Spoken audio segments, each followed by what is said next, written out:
Welcome to the Secrets of College Planning. I'm your host, Anthony Uva, and today we're going to get some insight into international students at the Eligibility Center for the NCAA. We are here at the NCAA headquarters in Indianapolis, Indiana, and my guest today is Ashley Thornburg, and she is the Associate Director for Amateurism Review for the Eligibility Center. Welcome to the show. Thanks, Anthony. Thanks for having me. So usually I start my guests where they went to college. So where'd you go to school? Sure. I am an Indianapolis native. I did my undergrad at St. Mary's College in South Bend and went on to do my master's in sport administration at Indiana University. So two very different university settings. One was a small private all-women's liberal arts school and then a massive public research institution. So got a little bit of both. Let's just go back in time a little bit. Let me find out, when did you start thinking about going to college? Was it freshman year of high school, senior year of high school? When did you start thinking about it? I was not an athlete. I was just a student.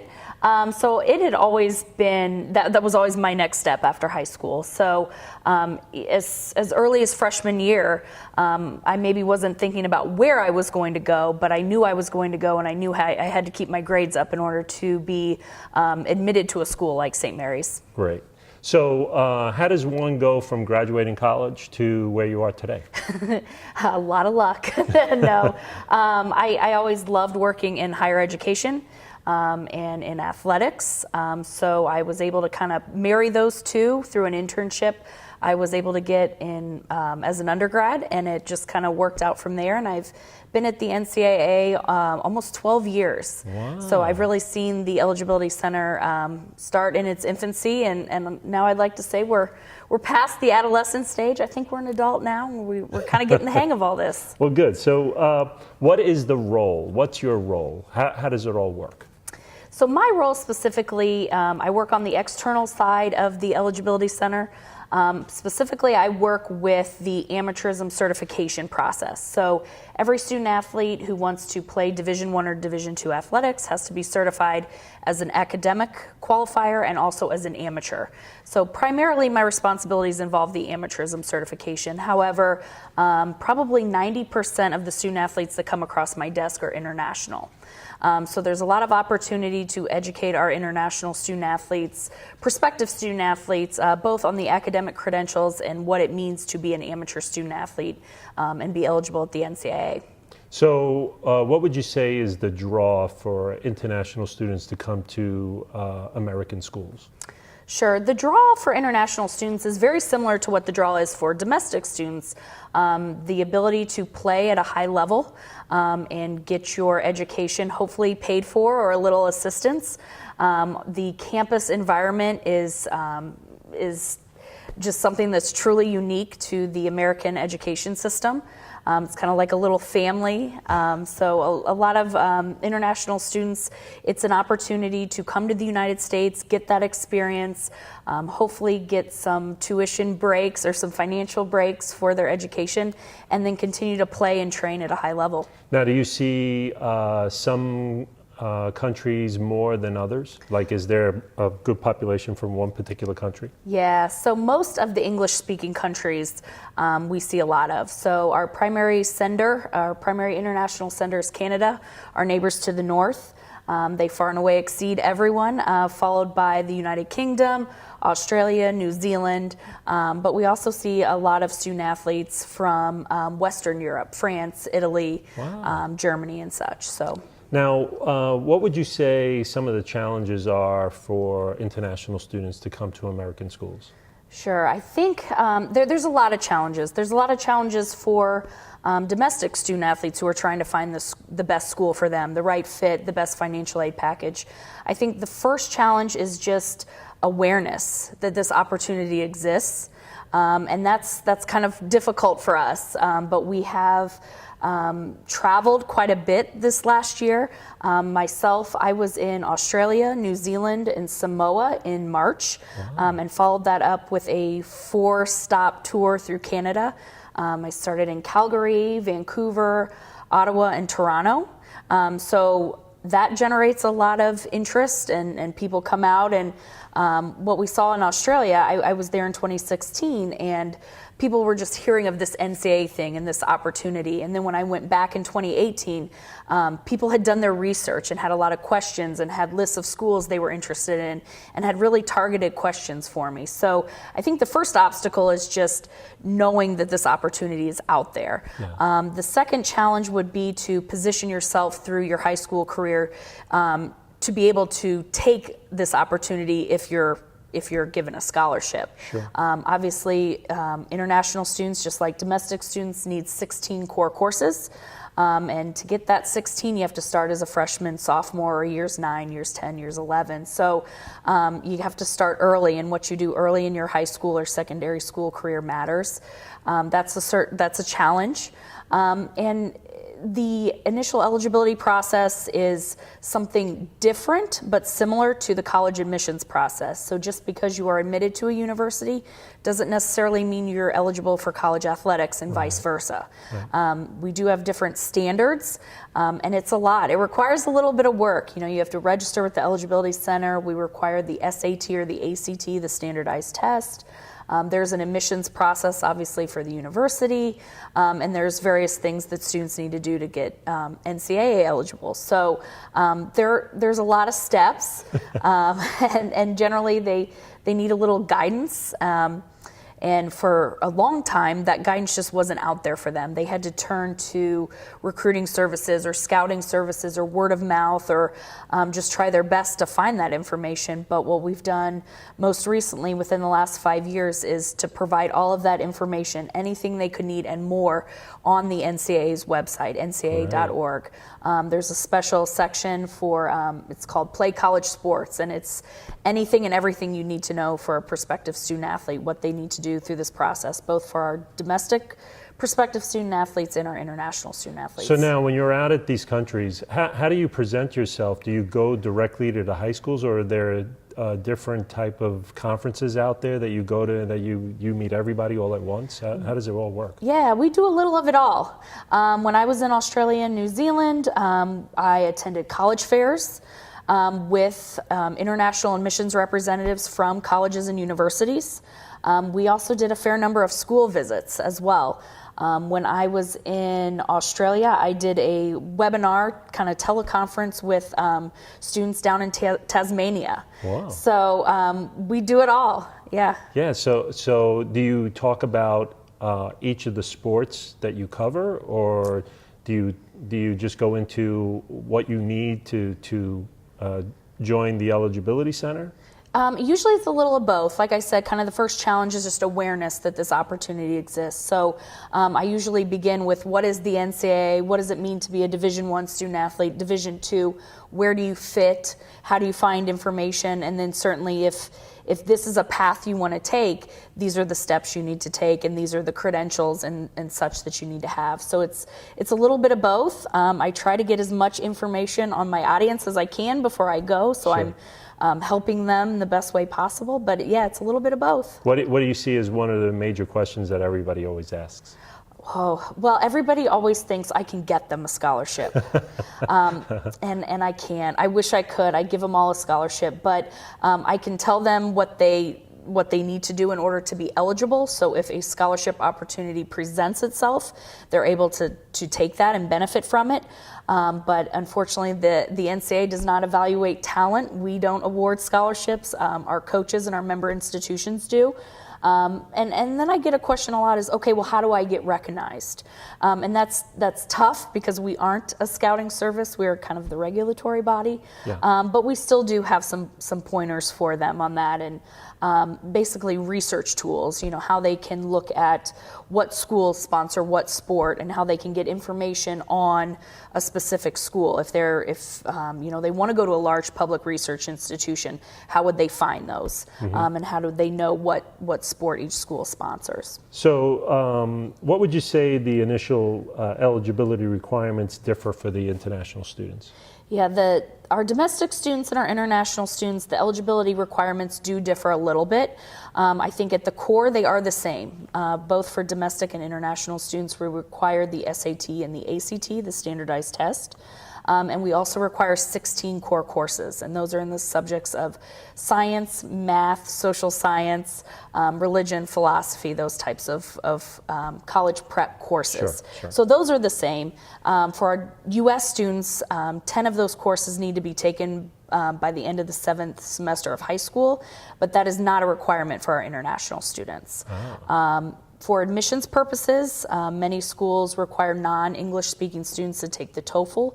The NCAA does not require that. So there are differences, but largely we are looking for academic preparedness, those 16 core courses, and a corresponding score on the standardized test. So generally they're the same. There are a few nuances, but like I said, all those resources are on our website. So now, what are some of the tips that you could give international students when they're starting to apply for certification into the NCAA Eligibility Center? Yeah, a couple of pieces of advice. One, I like to tell students and their families that it's not too late. We have, I think, over 3,000 member institutions, so there's an opportunity out there. Will it be at maybe Ohio State or Kentucky for basketball? I don't know, but there's 3 divisions of schools out there that are looking for that diversity and international students. So there is something out there for everyone. They're probably in a better position if they start early, both start getting an understanding of the NCAA process and also the admissions process, and being familiar with all of our schools that are out there. We encourage students to register with the Eligibility Center as early as we come on their radar. We have 2 different accounts: a profile account, which is totally free, and that gets you in the system, gets you the information you need. Then we have a certification account, but we encourage you to go to our website, register early, get us your high school or secondary school transcripts as soon as possible. We do have an outstanding customer support team that can help students with questions, but we're only as good as the information we have. Yeah. So we encourage students to send that information in as they get it. And then keep their options open. Like I said, there's a lot of schools, they're all different. And it's in everybody's best interest that they find that good match for them, because at the end of the day, the goal is to get a college degree. So you're more likely to do that if you're in a place that you're comfortable in. So how many countries do you see student athletes coming from? We see student athletes from over 170 countries, which is really fantastic. So international student athletes are great for our sports teams. They're great for our college campuses, and we look forward to supporting them. And what type of barriers do you find student athletes from different countries that they hit? Are there any barriers that they hit when they're filling out the application process through normal the Eligibility Center itself? Yeah, there are a few hiccups along the way. Just terminology is different. Not everyone knows what a transcript is. For example, in Australia, they call it their marks, end of year marks. So when I was talking about a transcript, they were looking at me rather confused. So there is just some, even with English-speaking student athletes, there are some barriers. The sport structure is different. For example, students who are talented in soccer in the UK play at a very, very high level. And if they're taking money, that can jeopardize their amateur status. So there are some pitfalls. A lot of high schools, they have what we call tracks, where you can kind of specialize in whatever it is that you want to be later in life, and that may preclude you from getting your 16 core college prep courses. Yeah. So there are a lot of pitfalls, but like I said, the earlier you can engage with us, the earlier you can sign up and get us your information and be aware of this process, the better position you are to make choices that'll get you through in the end. Now, do you see, because the schooling is a little bit different, do you see those type of barriers as well? Because I guess schools in Australia, like right now, when we're going through our winter months, they're going through their summer months, right? So yeah. Is it just different because the times are different where they are? Yeah, I mean, I think every country is different. So whether it's their calendar, their academic calendar, in some countries, the length of high school, it could be 3 years, where in the United States it's 4.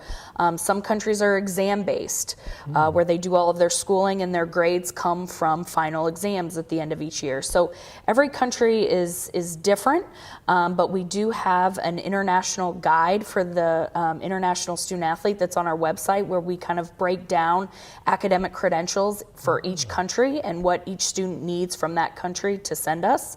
And in fact, when they register with the Eligibility Center, they tell us what country they're from, and they will receive a country-specific email from us. Wow. So they don't have to try to fit their educational system into our rules and regulations. We're familiar with each country, and we will call the documents as they're called and request them. So as soon as an international student registers, they get a country-specific email from us, so they know exactly what we need. Now, do you also help then the institute itself, the college itself, because I guess do they know all the rules and regulations of each country as well? I'd like to say they do, but it's a huge task. It's a huge undertaking. A lot of their folks in admissions or the registrar's office may, but I would say that international guide is probably used more by our member institutions than the student athletes. Sure. They rely on that a lot as well. Yeah. So, and what do you see at the institute level as a big question from them about international students? Is there any difference? I would venture to say that's probably when a coach recruits an international student, they can get a little nervous for a couple of reasons. One, understanding that student's educational path. Yeah. Generally, just by the nature of being international, they're kind of late to the game. They're late being recruited. They're late registering.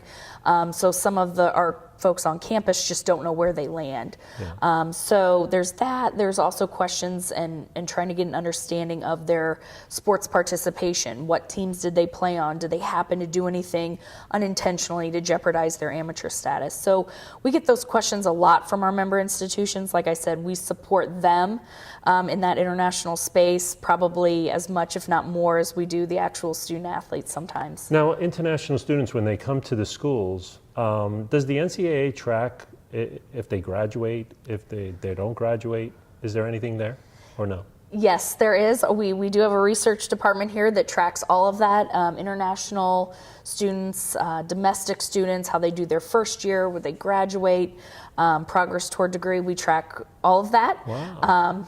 Don't have that information on the top of my head, but we certainly have it, and we are always extremely proud of our student athletes as student athletes graduate at a higher rate than the average student.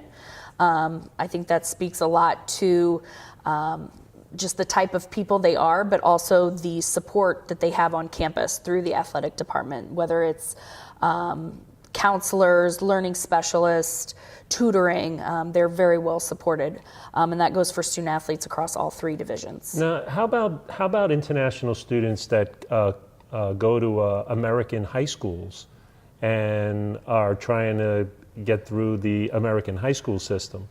Did they take the path of the domestic students? It kind of depends on when they come over. And when they start, we call those split files, where you have done education in 2 or more countries. So it just kind of depends. Like I said, some high school is longer in some countries than in others. Yeah. So we've seen our fair share of those. There's a lot of student athletes, international student athletes, that come over in high school thinking that will get them possibly recruited better. Yeah. We see that. I don't know if that's true or not, but we do see that. And we're equipped to handle that. I will say that any student who's done any part of their education in the United States is held to what we call that 10-7 rule, where they have to complete 10 core courses prior to or at the conclusion of their seventh semester. Yeah. And do you see a big difference in Division 1, 2, and 3? Because Division 3, they don't have scholarships or anything, but they still get students to come there, right? Absolutely, yeah. So to be eligible at the Division 3 level, 2 things need to happen. They need to be admitted to the institution and make the team. So they currently don't have to go through the Eligibility Center. But a lot of Division III students, institutions require student athletes to do that profile account with the Eligibility Center. That helps them with their initial eligibility analysis. So they don't need to go through the Eligibility Center, but the process is kind of similar for them. They still need to be admitted. They still need to obviously be participating at a really high level. Do you, because I get a lot of coaches that come on the show, and I find that Division III coaches, that they have a little bit more struggle of finding a student athlete than a Division I, Division II type school. Do you see that at the NCAA level? That's kind of hard for me to speak to. I'm sure they do. Just like a lot of everything in college athletics, it comes down to resources. Yeah. If you have a fully funded coaching staff with an enormous travel budget, you're probably going to find some different kids than you would if it's you and a volunteer assistant for sure. But like I said, there's thousands of institutions in the United States. So there is something for everyone. A lot of our Division III institutions, they can be small private schools with larger endowments. So an international student may receive more in financial aid and academic awards than they would at a Division I or II for their athletics. Oh, okay. How about documents for international students? Does the NCAA help with any type of documentation like passports, visas, anything like that? We will help guide students in terms of what academic credentials they need, but in terms of passports and visas, we leave that to the student, their family, and the appropriate school that they're embassy and school. Schools can assist students with that. That's probably their best place to be, but we will certainly help them with what academic credentials they need in order to be eligible for sure. Because they need a student visa of some sort when they're coming from a They do, yes. They need a student visa, an I-20 that is issued by the school that they're going to attend. And obviously they do that through their embassy, through the U.S. Embassy, and then a valid passport and all of that stuff. So now, is there any other... do you see different sports getting more students from different countries? Like, is swimming a big sport in a particular country, or field hockey or something like that? Yeah. Certain sports are popular in certain areas. So we see quite a few soccer players, men's and women's, from the United Kingdom. Soccer's king there, obviously. So we do see a lot of talented soccer players from England across all divisions.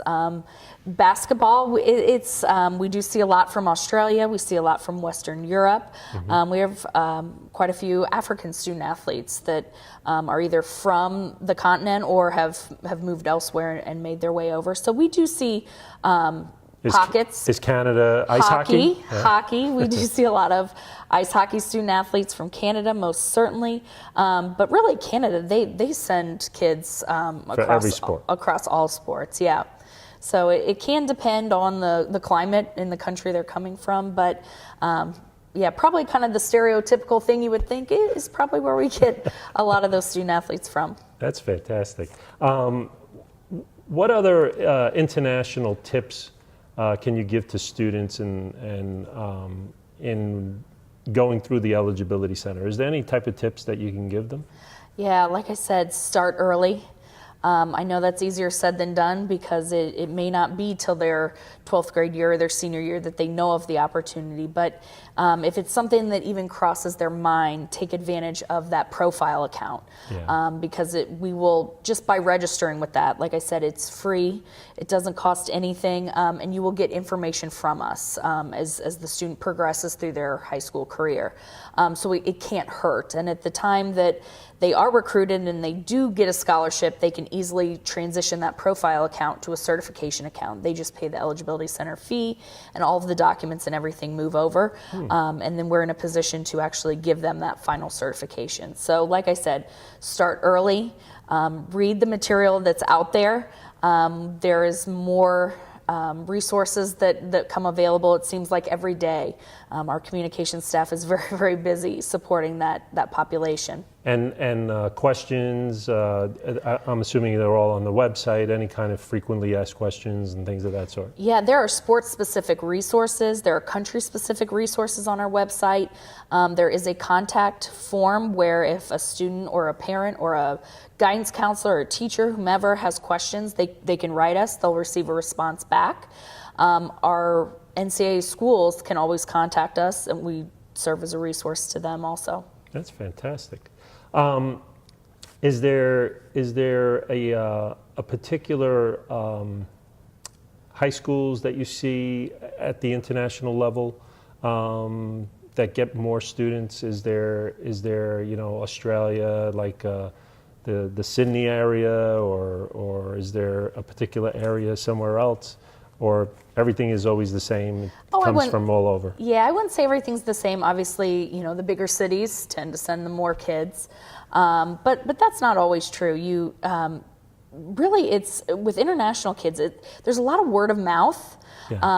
That it just takes that one kid from their high school that goes to the NCAA, and he comes back on break and he tells all of his schoolmates how great it is. So even in this age of social media and everything's on the internet, a lot of times international kids will learn about these opportunities or connect with coaches based on kids that have kind of gone before them that they were teammates with, either on their club teams or their school teams. So it's kind of interesting. Yeah. So we're coming to the end of our show, and I asked my guests, what advice do you want to give to the parents and the students that are filling out for the eligibility center? What advice do you want to give them? Yeah, like I said, there's an opportunity out there for everyone. If you've done well in school and this is something you want to pursue, there's a school out there for you. The tricky part is finding the right one, because there's quite a few here, and that's difficult for domestic students as well, students and athletes, kind of going through that process. It seems like a lot. It seems scary. I know when I've gone out and talked to careers counselors and guidance counselors, they're like, oh, we're so glad you're here because we have no clue what we're doing. And within 30 minutes, they seem to have a working knowledge, or at least know where to get that information. So above all else, take advantage of our resources. There's a lot out there. They're interactive. They're easy to read. They're easy to find. So there's probably no seminar that can answer everything for you in one step, because, like I said, every country is different, every sport's different, every institution's different. But take advantage of our resources. Great. Well, thank you very much for coming on the show. Thank you. Yeah. So you've been watching The Secrets of College Planning. I'm your host, Anthony Uva. Until next time.